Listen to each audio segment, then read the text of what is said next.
नमस्कार साथियों, quality education के डिजिटल मंच पर आपका फिर से स्वागत है। मैं राजेंद्र स्वामी आपका फिर से स्वागत करता हूं। साथियों, जिस तरीके से आधुनिक दौर में इंटरनेट का युग बढ़ता जा रहा है, इंटरनेट हमारे लिए वरदान साबित हो रहा है, साथ साथ में अभिशाप भी साबित हो रहा है। क्योंकि इंटरनेट का इस्तेमाल आप किस तरीके से करते हैं, ये आपके खुद के ऊपर निर्भर करता है। जिस तरीके से हमारे भारत के अंदर बच्चों को पहले देवता तुल्य समझा जाता था, लेकिन आज हमारे लिए कुछ ऐसी वजह बन गई है जिसकी वजह से ये चीज़ें थोड़ा हमारे लिए कहीं ना कहीं क्रिटिकल हो रही हैं। हम बात कर रहे हैं चाइल्ड पोर्नोग्राफी की। अभी हाल ही में चर्चा में है और मद्रास हाई कोर्ट का फैसला आया है। अब इस वीडियो के अंदर हम देखेंगे कि ये जो चाइल्ड पोर्नोग्राफी है ये वर्तमान में चर्चा में क्यों है, मद्रास हाई कोर्ट का क्या फैसला इसमें आया है। साथ साथ में हम इसमें और भी बिंदुओं की चर्चा करेंगे कि इसमें हमारे भारत के अंदर क्या क्या कानूनी प्रावधान है और इस मद्रास हाई कोर्ट के फैसले के विरुद्ध याचिका दायर की गई है, आखिर वो याचिका क्या है।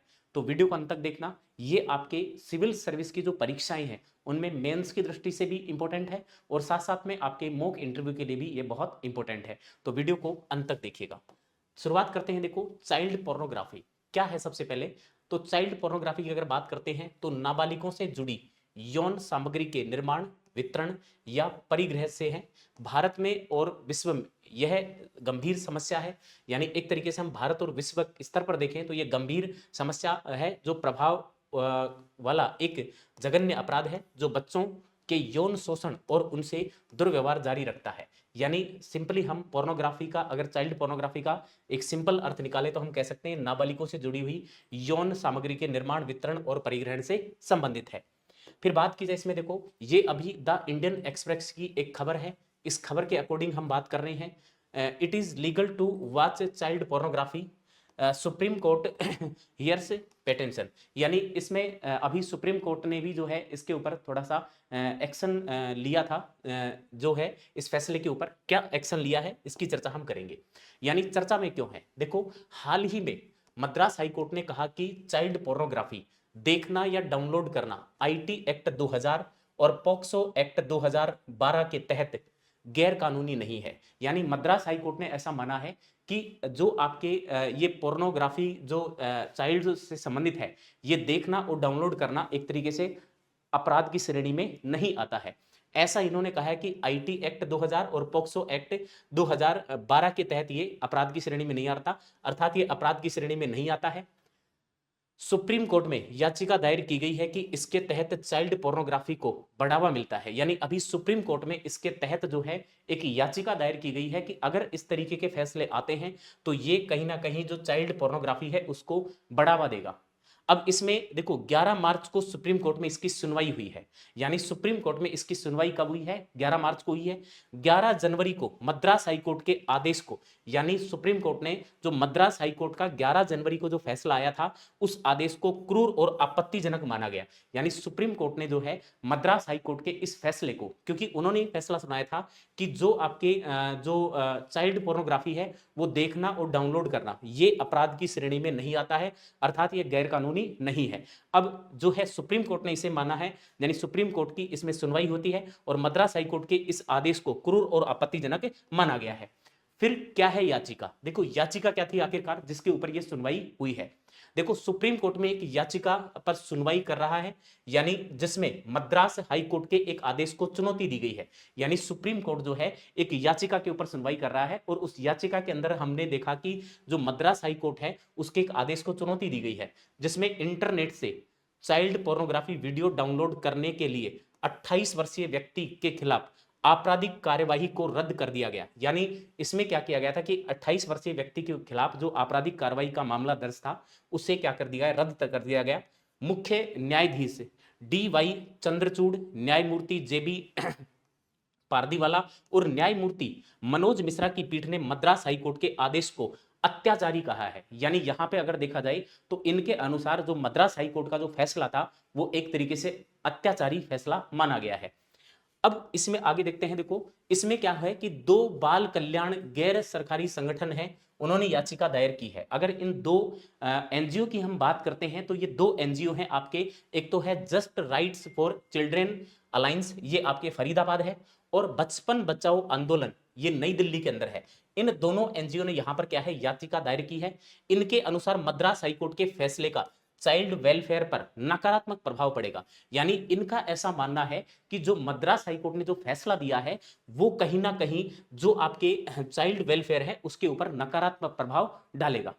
वरिष्ठ अधिवक्ता एच.एस. फुल्का ने कहा कि यह निर्णय जो है स्थापित कानून के विपरीत है। यानी यहाँ पे वरिष्ठ अधिवक्ता यानी जो वकील हैं उन्होंने भी इस बात को माना है कि भाई जो यह निर्णय जो स्थापित किया गया है वो स्थापित कानून के क्या है, विपरीत है। सुप्रीम कोर्ट ने याचिका पर नोटिस जारी किया है। यानी सुप्रीम कोर्ट ने इस याचिका के ऊपर क्या कर दिया है, नोटिस जारी कर दिया गया है। अब अगली सुनवाई जो है इसमें 5 अप्रैल को होगी। यानी इससे संबंधित जो अगली सुनवाई होगी वो कितने तारीख को होगी, वो 5 अप्रैल को होगी। ये भी आपको थोड़ा ध्यान यहां से रखना है। फिर मद्रास हाईकोर्ट का फैसला क्या था, यानी अब हम बात करते हैं कि मद्रास हाईकोर्ट में फैसला क्या सुनाया गया था।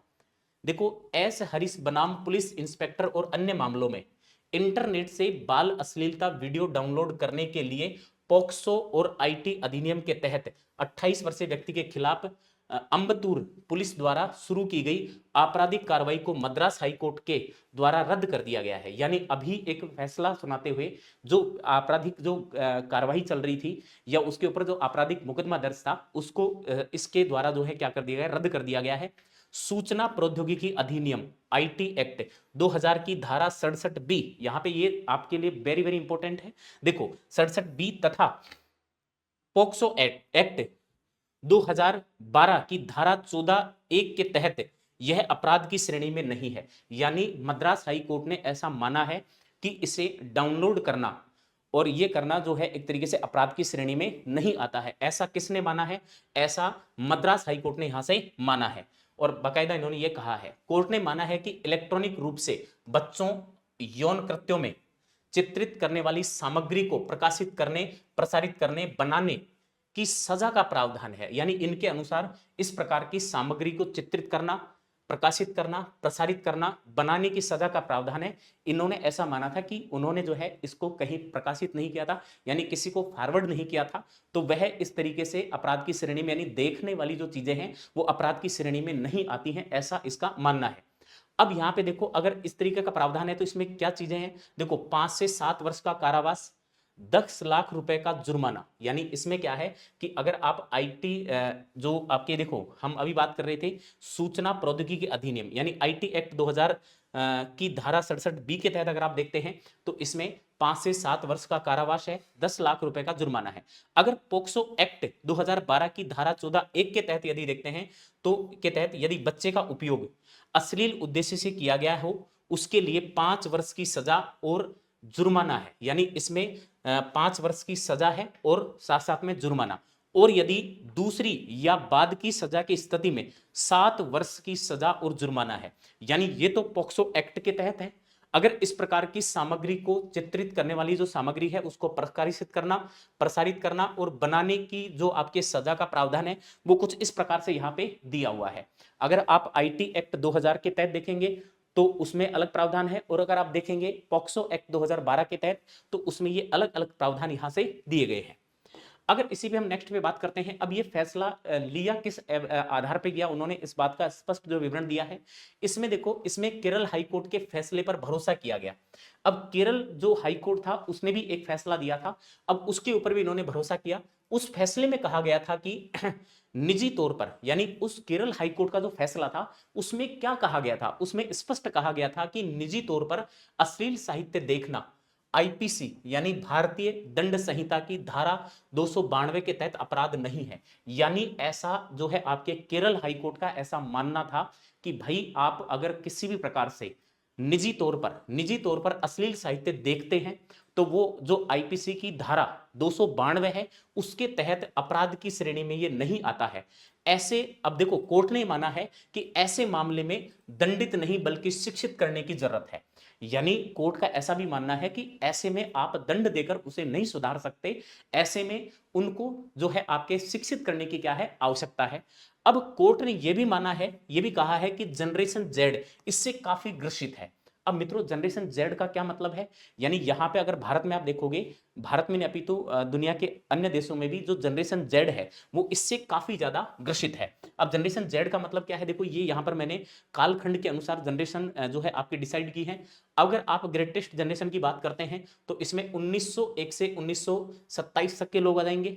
अगर साइलेंट जनरेशन की बात करते हैं तो 1928 से 1945, बेबी बूमर जनरेशन की बात करते हैं तो 1946 से 1964, जनरेशन एक्स की बात करते हैं तो 1965 से 1980, अगर आप मिलेनियल्स जनरेशन की बात करते हैं तो 1981 से 1996, और जनरेशन जेड यानी जिस पे इसकी बात की गई यहाँ पे, जनरेशन जेड की यहाँ पे जो बात की गई है वो आपके 1997 से 2012, यानी 1997 से 2012 ये जनरेशन जेड का पार्ट है। और अगर आप यहाँ से 2013 से 2025 की जनरेशन को देखते हैं तो ये जनरेशन अल्फा आती है, यानी जनरेशन अल्फा आती है। तो इस सुप्रीम कोर्ट का ऐसा मानना है यहाँ से कि भाई जो जनरेशन जेड है उसमें इस तरीके की जो है काफी चीजें देखी गई है, यानी इससे काफी ज्यादा ग्रसित है। और कानून में प्रयुक्त टर्म अस्पष्ट है, यानी कानून के अंदर जो टर्म्स इस्तेमाल किए गए हैं या प्रयुक्त किए गए हैं वो अस्पष्ट हैं, इसमें और अधिक स्पष्ट व्याख्या की क्या है आवश्यकता है, ऐसा मद्रास हाई कोर्ट ने स्पष्ट रूप से कहा है। अब इन्होंने ये फैसला जो सुनाया है वो किसके आधार पर सुनाया है, इन्होंने पहला चीज तो क्या किया कि इन्होंने जो केरल हाई कोर्ट था उसके फैसले के ऊपर क्या किया है, भरोसा किया है।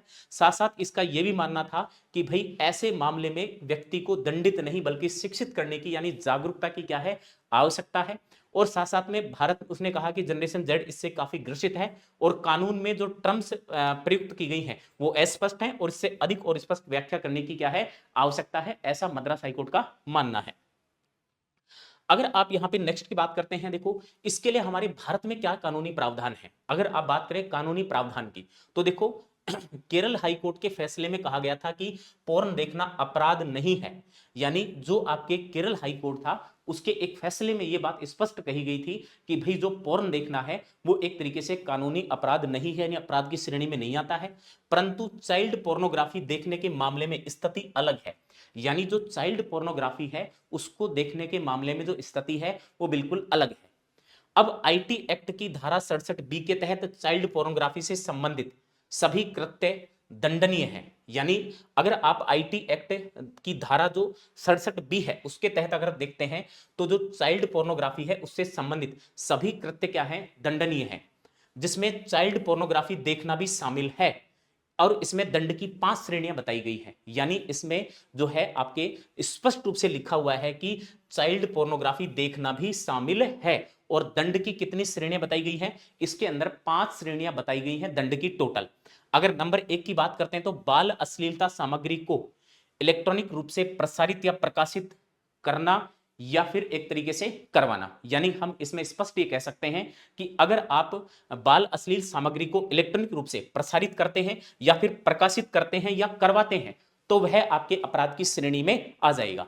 इसमें अगर आप नेक्स्ट की बात करते हैं, नंबर 2 यहां से क्या प्रावधान है कि टेक्स्ट या डिजिटल छवियां बनाना या इलेक्ट्रॉनिक रूप में ऐसी सामग्री एकत्रित करना, खोजते करना, ठीक है, खोजते, ब्राउज करते, डाउनलोड, प्रचार, विज्ञापन, विनिमय यानी एक्सचेंज, वितरित यानी डिस्ट्रीब्यूट करते हैं तो वह भी अपराध की श्रेणी में है।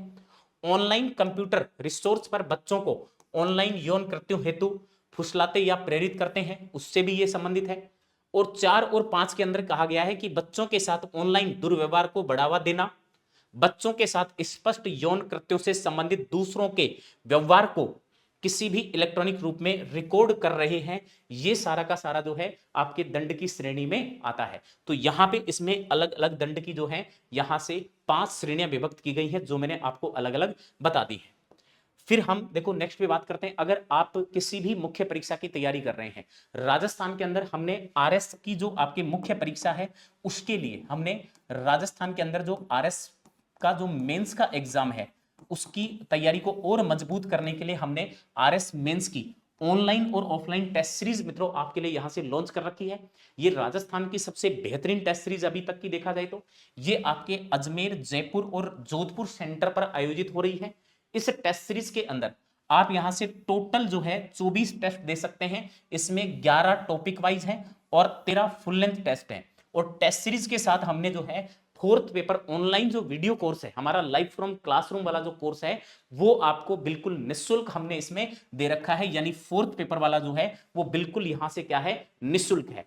और मेंस टेस्ट सीरीज 1.0 के विद्यार्थियों के लिए विशेष छूट है। हमने पहले इसके लिए 1.0 अलग से टेस्ट सीरीज चलाई थी, अब ये हमारा मेंस का 2.0 का प्रोग्राम है, तो आप इस प्रोग्राम को भी आप ज्वाइन कर सकते हैं। और अगर आपने पहले से हमारा 1.0 टेस्ट सीरीज दे रखा है तो उसमें आपको विशेष यहां से छूट मिल जाएगी।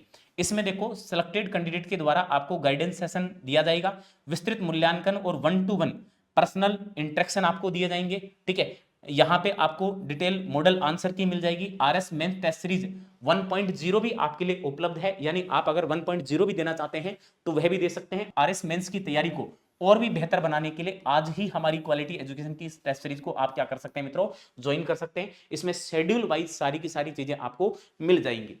अगर आप हमारे क्वालिटी एजुकेशन के चैनल पर नए हैं तो आप हमारे क्वालिटी एजुकेशन के इस टेलीग्राम चैनल को ज्वाइन कीजिए। यहां से आपको बहुत सारा फ्री स्टडी मटेरियल भी मिल जाएगा और साथ साथ में आप हमारे क्वालिटी एजुकेशन के एप्लीकेशन को भी डाउनलोड कर सकते हैं, जहां से आपको बहुत सारा फ्री स्टडी मटेरियल, इसके अलावा वीडियो कोर्स जिसमें आपको रिकॉर्डेड कोर्स मिल जाएंगे, लाइव फ्रॉम क्लासरूम भी मिल जाएंगे। तो ये सारी की सारी चीजें मिल जाएंगी। और अगर आप हमारे इस क्वालिटी एजुकेशन के किसी भी कोर्स की जानकारी या फिर अन्य किसी टेस्ट सीरीज या फिर कोई अन्य इंफॉर्मेशन चाहते हैं तो इन नंबर्स पर आप कॉल करके अपनी शंका का समाधान कर सकते हैं। वीडियो अच्छी लगी हो तो वीडियो को लाइक करें, शेयर करें और आगे से आगे इस वीडियो को पहुंचाने का क्या करें, प्रयास करें। धन्यवाद, मिलता हूं नेक्स्ट वीडियो में।